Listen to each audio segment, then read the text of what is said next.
আপনার গজিব বা মাদ্রাসার দে দিতে তো নিষেধ নাই। মিলাদ কিয়াম এগুলা সালু রাস্তা, এগুলা বরকত। কি সুন্নিয়তের আত্মার খোরাক, সুন্নিয়তের আত্মার খোরাক, এগুলা বরকত। এই যে মুগুজি গেরাম ফাঁসে, বিশ্বাস করবেন না, আমার মামা মানসুরি সাহেব ওইখানে একটা মসজিদে চাকরি করতো। তা আমার একটা বাগিনা একটা সময় আইস না আমার এলো, তো আমি গেলাম, যাই দে হুজুরে যে রুমের মধ্যে থাকে, রুমের সামনে লতি এক বস্তা। কি লতি? তা আমি গেলাম, মামা আপনার এখানে লতি এগুলা কার? বাগিনা এটি আমারে। তা আপনার কেমনে? ওই হ্যাঁ তারা খ্যাত করছো তো যাত্রা করে লতি উড়াইছে বিক্রি করবো, তো ইমাম সাহেবরে দিয়ে তারা যাত্রা করে। সুবহানাল্লাহ। সুবহানাল্লাহ। ব্যবসা করে ইমামরে দিয়ে আগে যাত্রা করে। তো গেলাম, তো আমি কি এতগুলা? হ্যাঁ এতগুলে। তো আবার একটা মিলাদের দাওয়াত ছিল, তো আমি জিজ্ঞেস করলাম এটা কিসেরও? তো বলতেছে যাত্রা করি, আমগো ছেলে দেখতে আসবো, এই জন্য আমরা হুজুরদেরকে নিয়ে একটা মিলাদের ব্যবস্থা করছি। সুবহানাল্লাহ। সুবহানাল্লাহ। তো আমি কই ছেলে দেখতে আসবো এই জন্য মিলাদ ফরান, মানুষ পড়লো তো আমগো এদিকে ফরায় না। কয় না হুজুর, আসলে হুজুরদের ভিতরে কি আছে না আছে সেটা আমার জানার বিষয় না, তবে এখানে আমার ঘরে যখন ইমাম সাহেবরা আসবে, কোরআনের আয়াত পড়বে, দুই চারটা হাদিস পড়বে, নবীজিকে সম্মান করবে, এটা বরকত। আপনার ভিতরে কি আছে, আপনি ভালো খারাপ আপনারটা আপনার ভিতরে, কিন্তু আমরা ইমাম ছাড়া, আমরা নতুন চাউল যখন উঠে, ধান যখন উঠে, আমরা প্রথম ইমাম সাহেবকে খাওয়াই। সুবহানাল্লাহ। কোন গ্রাম? মগুজি গ্রাম। আলেমদের খুব সম্মান করে, ইজ্জত করে, এখনো আছে। এগুলি আগে ছিল, এখন এগুলি উঠে গেছে, মিলাদ কিয়াম নাই। বাপ অসুস্থ, মা অসুস্থ, ফেসবুক স্ট্যাটাস দেয় আমার আব্বা অসুস্থ, সকলের কাছে দোয়া আছে, তো সবাই দোয়া করে আল্লাহ তাআলা সুস্থতা দান করুক। ওই কমেন্টের মধ্যে আবার লেখে আল্লাহ তাআলা কি করুক? সুস্থতা দান করুক। প্রিয় সদী ভাইরা আমার, এটা দোয়া।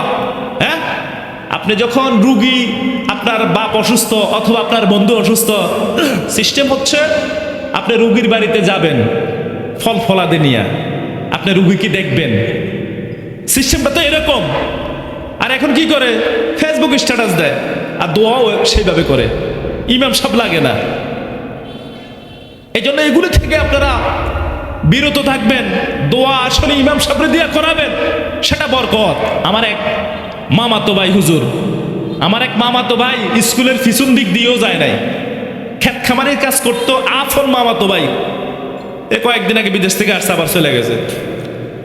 তো লেখাপড়া নাই, তো উনি কি করলো, মালয়েশিয়া যাবে, বিদেশ। তো বিদেশ যাওয়ার পরে, বিদেশ যাবে, উনি মসজিদে মোটামুটি 7-8 বার মিলাদ ফরাইছে। তো মিলাদ ফরানোর পরে আমি কয়েকবার পড়ছি আমার নানার বাড়িতে।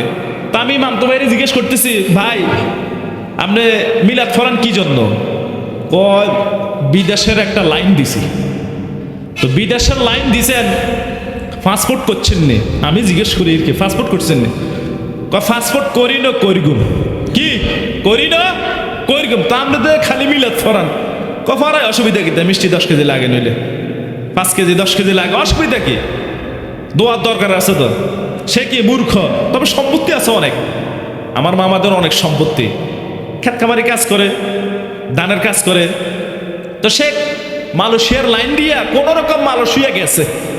তো যাওয়ার পরে 2-3 বছর মোটামুটি খুব কষ্ট শুনছি, মামানিরা বলতেছে ভালো না, কষ্ট করতেছে। তো কষ্ট করার পরে সে কিভাবে জানি ইটালির লাইন দিস। কোন জায়গা? ইটালি। 1 বছর পরে সে শুনি ইটালি। কই? ইটালি। এখন ইটালি যাওয়ার পরে সে ফোন দিছে, এর আগে কিন্তু তার লগে কোনো যোগাযোগ নাই। বাড়িতে অনেকে ভাবছে 1 বছরের ভিতরে তার সাথে কোনো যোগাযোগ নাই, অনেকে মনে করে না জানি মারা গেছে। তো ইটালি যাওয়ার পরে ফোন দিছে, কয় আমি মরিনো আছি। ওই দেশে ইটালি 12 বছর ছিল, 12 বছর থাকার পরে গ্রিন কার্ড পাওয়ার পরে বাংলাদেশে আসছে। এখন বাংলাদেশে আসার পরে তো আমি জিজ্ঞেস করলাম, ভাই ওই দেশে বেতন কত? কয় যে ফকির, দিন আনি দিন খায়, হ্যাঁ তার বেতনও 1.5 লাখ। কত? 1.5 লাখ। তো আমি চিন্তা করলাম, আরে এই লোকে সারা বছর মাটি কাটছে, কৃষকের কাজ করতো, মাটির কাজ করতো, আর এখন ভিক্ষা করলো 1.5 লাখ। হ্যাঁ, শুনছি বউ বাচ্চা সব নিয়ে সে ইটালি চলে যাইব। কয়েকদিন আগে আসছে, 15 দিন ছিল, আবার চলে গেছে।